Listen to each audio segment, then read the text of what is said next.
अस्सलाम वालेकुम। आज का जो हमारा टॉपिक है वो 9th क्लास की एक्सरसाइज 1.1, इसका क्वेश्चन नंबर है 3। ये हम सॉल्व आउट करने जा रहे हैं और ये बहुत ही इम्पोर्टेंट क्वेश्चन है।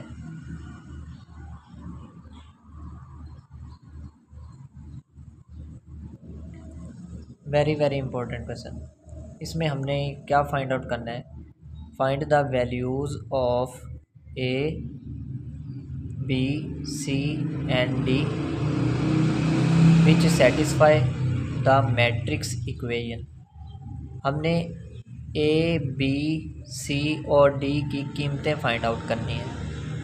हमें ये मैट्रिक्स दिया गया है ए प्लस सी, ए प्लस 2b, सी -1, 4d -6। ये मैट्रिक्स इक्वल है 0 -7 3 2d के, यानी ये दो मैट्रिक्स आपस में क्या है, इक्वल है। अब हम इसके सॉल्यूशन को देखते हैं। ये एज इट इज़ मैंने नीचे लिख लिया। अब इसमें देखें, पहली एंट्री एक मैट्रिक्स की दूसरे मैट्रिक्स के इक्वल होगी पहली एंट्री के। फिर दूसरी एंट्री देखें, a + 2b, ये इक्वल हो जाएगा -7 के।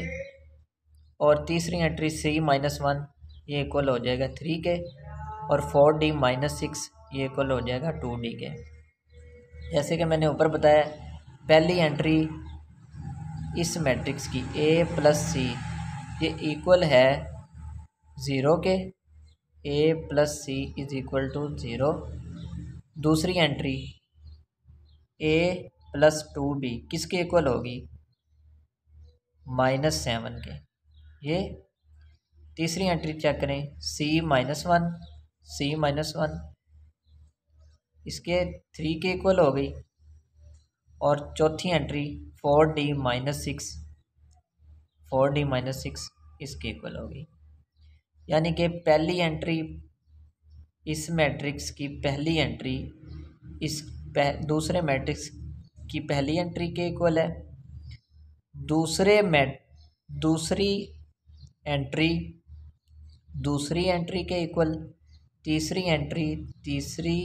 एंट्री के इक्वल, चौथी एंट्री के इक्वल। अब हम इसको सॉल्व आउट करते हैं। सबसे पहले आप देखें कि हमारे पास हमने c की वैल्यू निकालनी है। अब देखें, इसमें भी a + c, हमारे पास ना a की वैल्यू है ना c की वैल्यू है। हम इस इक्वेशन को सॉल्व आउट पहले नहीं कर सकते, ना ही हम इसको कर सकते हैं और ना ही हम इसको सॉल्व कर। अब इसमें देखें, सबसे पहले c -1 को हम सॉल्व आउट करेंगे। c -1 = 3। अब देखें, ये -1 है, दूसरी तरफ जाके क्या हो जाएगा, +1। c = 3 + 1, तो c = 3 + 1 हमारे पास क्या आ जाएगा, 4। यानी कि इस क्वेश्चन में सबसे जो पहली वैल्यू है वो हमारे पास आती है c की। अब ये देखिए, c है हमारे पास 4, किस में हम ये पुट कर सकते हैं? अगर हम देखें c 4 है ना, c = 4, तो इसमें अगर देखें a + c = 0, तो c की जगह पे हमने अभी क्या वैल्यू निकाली है, ये 4। तो इसमें अगर पुट करें a + c, क्या है हमारे पास, 4 = 0। तो ये 4 इधर प्लस है, दूसरी तरफ आके क्या हो जाएगा, माइनस। a = -4, यानी a की वैल्यू हमारे पास ये आ गई। पहले हमने निकालनी है c की वैल्यू। c की वैल्यू हमने पुट कर देनी है c में, और फिर क्या आ जाएगी, a की वैल्यू। अब हम इसको देखें, अब हमारे पास a + 2b = -7। अब a हमारे पास क्या है, अभी हमने निकालना है, -4 पुट करें, -4, और ये +2b वैसे का वैसे = भी वैसे का वैसे, -7 भी वैसे का वैसे। -4 है, दूसरी तरफ जाके क्या हो जाएगा, +4। 2b वैसे का वैसे = ये -4 है, दूसरी तरफ जाके +4 हो जाएगा। तो -7 + 4 -3, इसका आंसर आ जाएगा 2b वैसे का वैसे। अब ये 2 इस तरफ क्या हो रहा है, मल्टीप्लाई, तो दूसरी तरफ जाके क्या हो जाएगा, डिवाइड। तो b इज इक्वल टू -3/2, 2 इधर मल्टीप्लाई हो रहा है, इस तरफ आके क्या हो जाएगा, डिवाइड। तो b की हमारे पास वैल्यू आ गई -3/2। हमारे पास c की वैल्यू आ गई, b की आ गई और a की आ गई। अब हमने फाइंड आउट करनी है d की वैल्यू। यहाँ इस इक्वेशन से d की वैल्यू चेक करें। 4d - 6 is equal to 2d। अब ये देखिए, इसके साथ भी d है और इसके साथ भी d है। हम d वाली जो वैल्यू है वो एक तरफ कर लेंगे, यानी कि ये 2d इधर आके क्या हो जाएगा, प्लस है ना, जिसके साथ कोई साइन नहीं होता उसके साथ कौन सा साइन होता है, प्लस का, इधर आके माइनस हो जाएगा।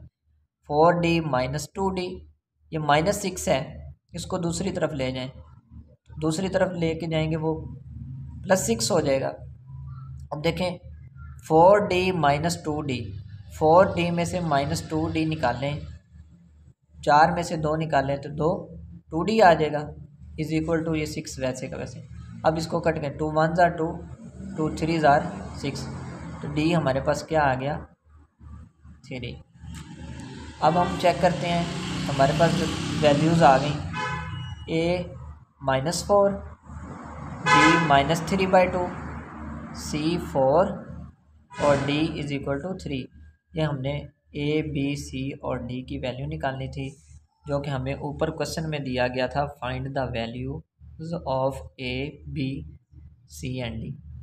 स्टूडेंट्स, ये बहुत ही इंपॉर्टेंट क्वेश्चन है, एक्सरसाइज 1.1 का क्वेश्चन नंबर 3, बहुत ही इंपॉर्टेंट क्वेश्चन है। ये कई दफ़ा पेपर में आया है, तो इसको अच्छी तरह से आप देखें और इसको प्रैक्टिस करें और सॉल्व करें। चैनल को लाइक और सब्सक्राइब लाजमी करिएगा। अल्लाह हाफिज़।